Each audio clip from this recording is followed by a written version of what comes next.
बीडच्या केज तालुक्यातील केकस सारणी येथे जवळपास 7 एकर जमीन जी आहे ते राजकीय पुढाऱ्यांकडून किंवा राजकीय समर्थकांकडून हडपण्याचं काम झालेलं आहे। या संदर्भात तक्रार देखील दाखल केलेली आहे। आपल्यासोबत सामाजिक कार्यकर्ते आहेत। काय प्रकार घडलेला आहे नेमकी केकस सारणीमध्ये, कशा पद्धतीने जमीन हडपली, जमीन हडपणारे लोक कोण आहेत नेमकी? जवळपास महाराष्ट्र शासनाची ही 7 एकर जमीन आहे पाझर तलावासाठी दिलेली।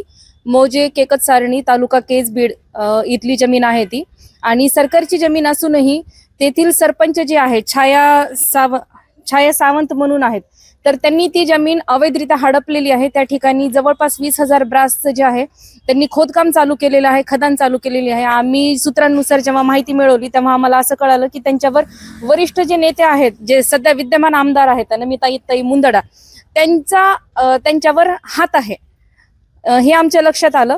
आणि त्यांनी काय केलेलं, त्यांच्या जीवावर त्या ठिकाणी लोकांवर दंडेलशाही, हुकुमशाही गाजवून त्या ठिकाणी अवैध खदान चालू केलेली आहे। ती त्यांनी अशा ठिकाणी खदान चालू केलेली आहे ज्या ठिकाणाहून लहान मुलं, जनावरं येतात जातात। पाण्यासाठी जो पाझर तलाव होतो त्याचं खदानीमध्ये त्यांनी रूपांतर केलेलं आहे। आता isakal.com आहे देशातील नंबर 1 ची मराठी न्यूज वेबसाईट। प्रत्येक अपडेटसाठी isakal.com ला नक्की भेट द्या।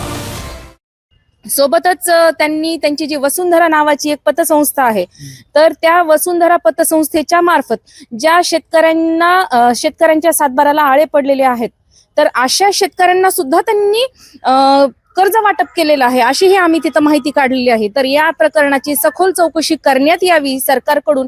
आणि आम्ही प्रशासनालाही, रमाकांत धायगुडे हे जे आहेत तक्रारदार, यांनी वारंवार मंत्र्यापर्यंत निवेदनं दिले, प्रशासकीय अधिकाऱ्यांना निवेदनं दिले, तात्काळ कुठल्याही प्रकारची कारवाई केलेली नाही, कसल्याही प्रकारचं त्याच्यावर ऍक्शन घेण्यात आलेलं नाही। जवळपास 1-2 वर्ष झालं तो माणूस एकटाच झटतोय, तक्रार करतोय। शेवटी ते माझ्याकडे आले, मी प्रकरण उचललं, कलेक्टर साहेबांना बोलल्याच्या नंतर आता 15 ऑगस्टला त्यांनी ते तात्पुरत्या स्वरूपामध्ये बंद केलं, पण आतून तिथं खडी आणि कच जे आहे वाहतूक ही चालूच आहे। सोबतच संपूर्ण आसरा जे आहे ते कोणाचा आसरा आहे या गोष्टीला?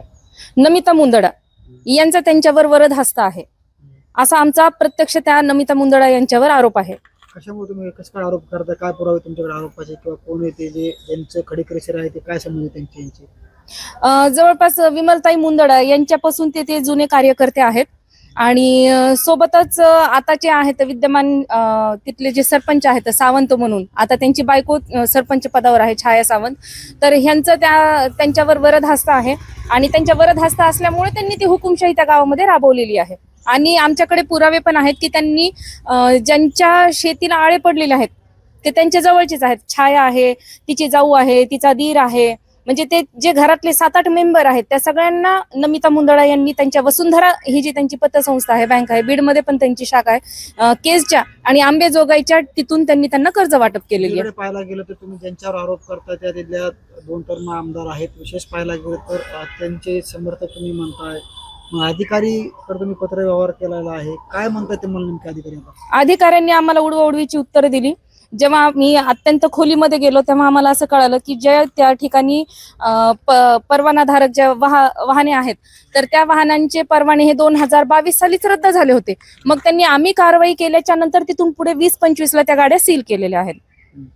आता अधिकाऱ्यांचं नेमकी म्हणणं काय आहे? ज्यावेळेस तुम्ही तक्रारदाराची भेट घेतली, तुम्ही त्याचा आवाज उठवण्याचा प्रयत्न केला, अधिकारी नेमकं काय म्हणतात तुम्हाला? अधिकाऱ्यांची कारवाई कुठपर्यंत झालेली आहे? अधिकारी फक्त म्हणतात की आम्ही बाय लिगल प्रोसेस करतोय, आम्हाला थोडा वेळ द्या, असं त्यांचं म्हणणं आहे। मग वेळ कशासाठी पाहिजे त्यांना, असा आमचा सवाल आहे। कशामुळे करत नसतील काम? काय तुमचा विषय? जसं की मी अगोदरच बोललेली आहे की नमिता मुंदडा यांचा त्यांच्यावर वरद हस्त आहे। साहजिकच त्यांची त्या अधिकाऱ्यांसोबत चर्चा झाली असावी, कारण आपण तर पाहत नाहीत अंधारामध्ये काय होतंय म्हणून। साहजिक त्यांच्यासोबत चर्चा झाली असावी आणि कुठेतरी प्रकरण दाबण्याचा प्रयत्न केला जातोय, कारण तक्रारदार अत्यंत गरीब घरातला आहे, आर्थिक दृष्ट्याही तो एवढा सक्षम नाहीये। काय तुमची पुढची भूमिका काय असणार आहे आता? जसं की त्यांनी म्हटलं की पाहू म्हणून, तर आता आमची अशी भूमिका आहे की आम्ही लवकरच याच्यावर तात्काळ ऍक्शन घेऊ। आयुक्तालयामध्ये पण आम्ही तक्रार देण्याचा आमचा प्रयत्न चालू आहे, कारण जर मंत्रीच जर वाटले जात असतील तर आता प्रशासनासोबतच काम करण्यामध्ये काय हरकत आहे? प्रशासन आम्हाला नक्कीच न्याय मिळवून देईल। तुमची पुढची आंदोलनाची काही दिशा असेल, करायचं मग तुम्हाला न्याय नाही मिळाला, कारवाई नाही झाली तर? हो, 100% आम्ही शासनासाठी आंदोलन करणार आहोत. कारण का की ही शासनाची जमीन आहे, पाझर तलाव आहे आणि जर लोकांच्या जीविताला धोका होत असेल तर आम्ही आमच्या जीवाची पर्वा न करता आम्ही आंदोलनाला तात्काळ उतरणार आहोत. जर आम्हाला लवकर न्याय मिळाला नाही तर, कारण जवळपास 16 करोड दंड लागत आहे त्या जागेला आणि ती जी महिला आहे सरपंच छाया सावंत ही तो दंड भरण्यासाठी नकार देत आहे. नक्कीच केकस सारणीमधला संपूर्ण विषय आहे. हे संपूर्ण प्रकरण जे आहे ते केज तालुक्यामधलं आहे. विशेष पाहायला गेलं तर केज तालुक्यामध्ये जे ठिकाणं शासनाची गायरान जमीन आहे त्या ठिकाणं मुरुम उत्खननाचं काम जे आहे ते या राजकीय लोकांनी केलेलं आहे. यांच्यावरती कारवाई का होत नाही, यांच्यावरती नेमकी दबाव कोणाचा आहे हे देखील पाहणं महत्त्वाचं असणार आहे. मात्र संबंधित ज्या सामाजिक कार्यकर्त्यांनी आवाज उठलेला आहे त्या संदर्भात जर कारवाई नाही झाली तर आम्ही उपोषण देखील करू असा देखील इशारा दिलेला आहे. साम टीव्हीसाठी मी योगेश काशीद, केज, बीड.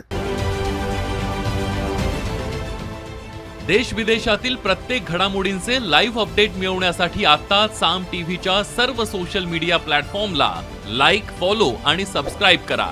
तसंच सर्व नोटिफिकेशनसाठी बेल आयकॉन प्रेस करायला विसरू नका.